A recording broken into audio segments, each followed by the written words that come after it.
So one Sarah and Mike sit at their kitchen table staring at their bank account with $3,000 saved, one car repair from credit card debt. They make $160,000 combined. She's a marketing manager at $75,000. He's a software developer at $85,000. They should be thriving, but they're barely making ends meet and constantly feel broke. How is this possible? I'm Nick, and I've watched this two-income trap destroy people's financial lives. Here's the thing.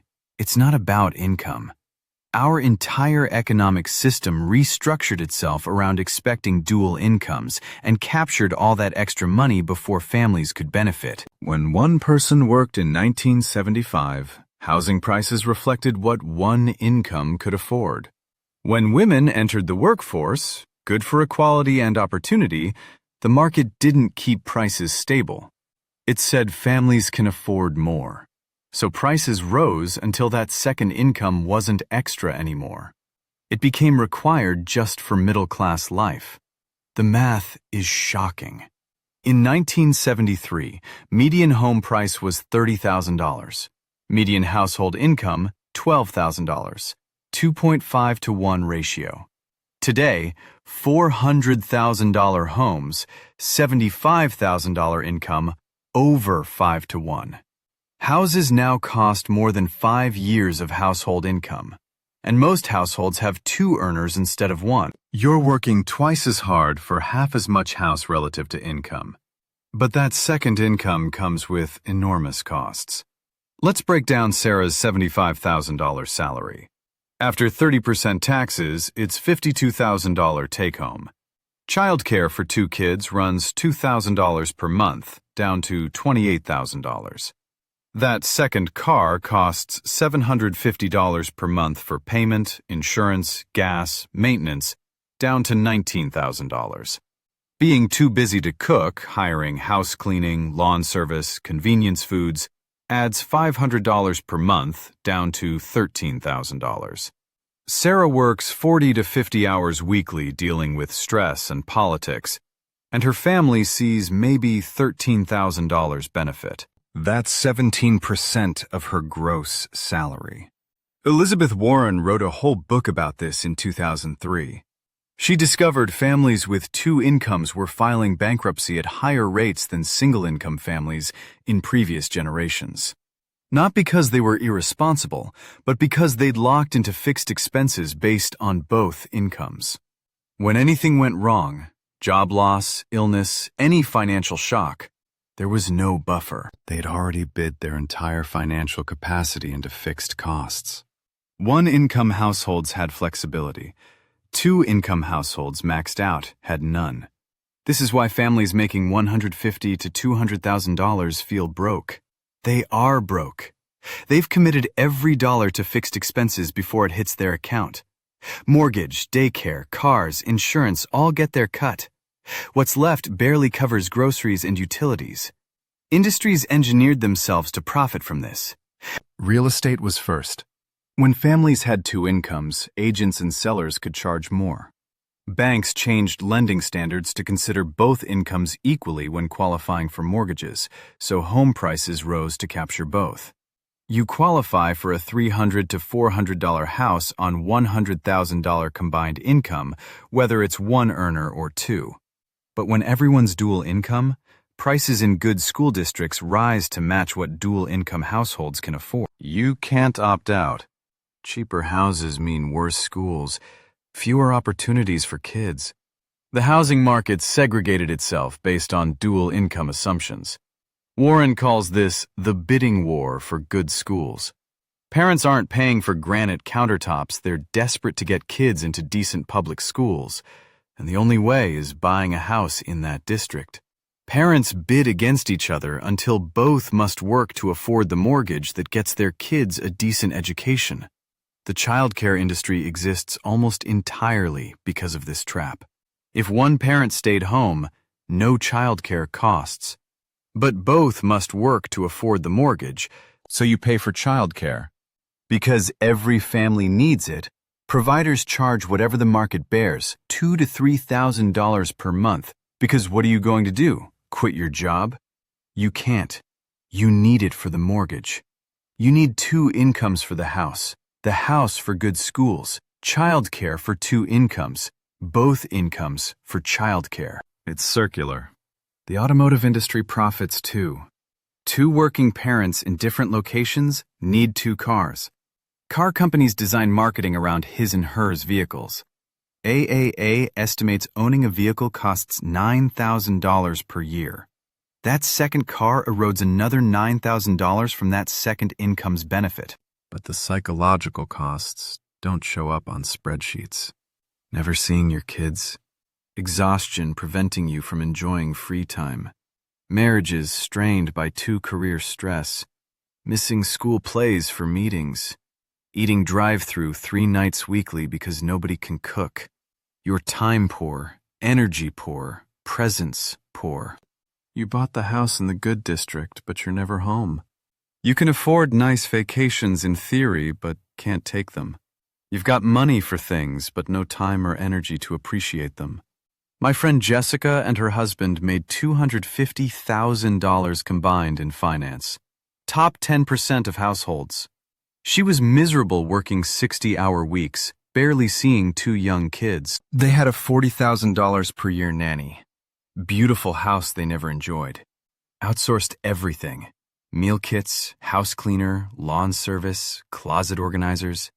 One day, Jessica calculated her actual net after taxes and work expenses. $30,000 per year from a job consuming her life. She quit. Household income dropped by half on paper, but quality of life improved. They downsized, became 1 car. She cooked, so food costs dropped. No nanny needed. Convenience expenses disappeared. They spent only $20,000 less annually despite a $100,000 pay cut. The other $80,000 had evaporated into work costs and lifestyle inflation. But Jessica saw her kids grow up, had time to exercise and read. Stress plummeted. Marriage improved. She slept well for the first time in years. Less money, absolutely, but more of everything that matters. I'm not saying everyone should quit. Many love their careers and find fulfillment, but we need honesty about math and trade-offs. Stop pretending dual incomes automatically equal dual prosperity. Actually calculate whether that second income is worth it after all costs, financial and otherwise. This isn't accidental. It's the result of specific policy choices. Skyrocketing housing from restrictive zoning limiting supply. Absurd healthcare costs from tying insurance to employment. Exploding college costs from unlimited student loans and reduced state funding. Lack of affordable childcare from no public subsidy. Other countries subsidize or provide free childcare, universal healthcare, low-cost university, more affordable housing through different policies. They don't face this impossible bind. American families have no choice. 2 incomes are mandatory. Then we act surprised they're stressed and broke despite high incomes. What can you do? First, recognize you're in the trap. Most don't realize it. They think they're bad with money or need to earn more. Second, actually do the math on that second income. Calculate taxes, childcare, commuting, convenience costs, all of it. Figure out the real net. You might be surprised how little it is. Third, be willing to live differently than peers. Everyone has 2 incomes affording certain housing and lifestyle levels. Opting out means choosing different. Smaller house, less prestigious neighborhood, older cars, fewer activities. It feels like failure, but it's rational.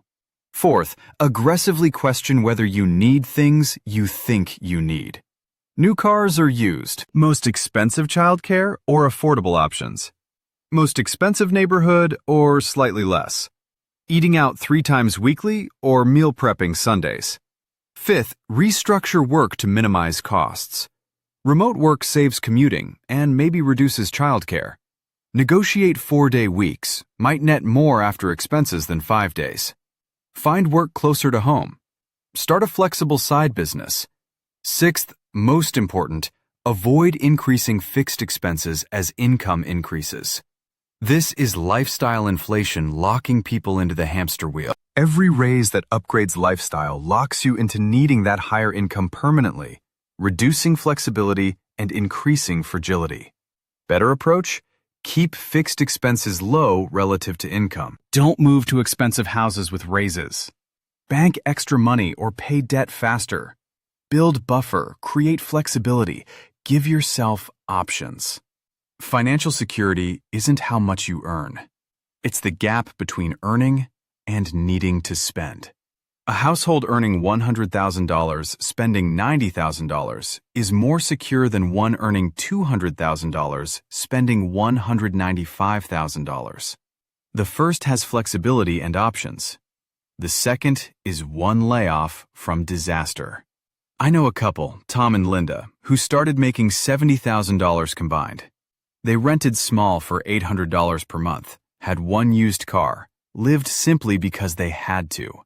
Smart move. As they got raises over years, they didn't increase lifestyle much. Bought a modest house deliberately below what they could afford, kept used cars, kept expenses low.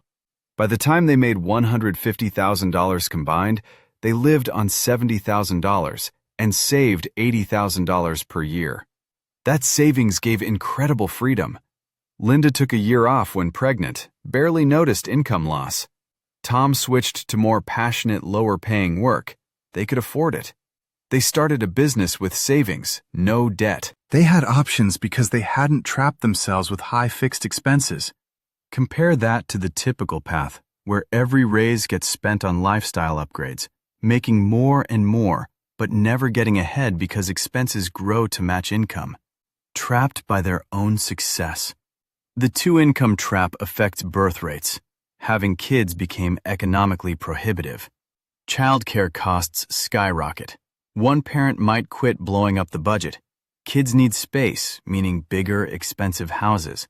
People rationally choose fewer kids or delay having them, which has huge long-term societal consequences. It affects mental health, financial stress, even for people doing well on paper. Two adults working full-time never seeing each other, or kids. Constantly worried despite good income. No time for sleep, exercise, friendships. It drives political polarization. Economic insecurity fuels anger and frustration. People feel they're working harder than parents for less return. And they're right. They look for someone to blame. Societal solutions would help. Affordable housing through zoning reform, universal health care not tied to employment, subsidized childcare, free or low-cost public universities, stronger labor protections, progressive tax reform. But I don't see these happening soon. Too many entrenched interests benefit from the current system. Most of us must navigate this trap alone, without policy help. But we can understand it and make informed choices within it. Do the math. Figure out what makes sense for your situation. Opt out of arms race parts that don't make you happier. Build flexibility and resilience so you're not fragile. Prioritize time and relationships and well-being over status and consumption. There's a growing movement doing exactly that. Financial independence people, aggressively saving to retire early or achieve security. Minimalism, questioning consumerism and living with less. Lifestyle design, prioritizing experiences and flexibility over traditional advancement. People moving to lower cost of living areas to work less or save more. Choosing one-parent home or part-time despite sacrifice. All different attempts to escape or mitigate the two-income trap. The two-income trap is real, structural, not your fault if you're caught in it. The system captured both incomes, leaving you broke despite working twice as hard. But you're not helpless. Do the math. See how much that second income actually nets. Make informed choices about whether it's worth it. Question assumptions driving the trap. Opt out of race parts that don't serve you. Build flexibility by keeping expenses low relative to income. Prioritize what actually matters. It won't be easy. Social pressure, self-doubt, wondering if you're making right choices, seeing peers living differently. But stay focused on the life you actually want, rather than the life you're supposed to want. And you can navigate this without it destroying you. You've got one life. Make sure you're actually living it, rather than just earning enough to maintain it. That's the real trap, not two incomes themselves, but letting earning consume living, making work the center instead of life being the center. Accepting that stressed and broke and busy is just how it has to be. It doesn't. But changing it requires seeing the trap clearly, understanding how it works, and being willing to make different choices, even when they go against everything society tells you.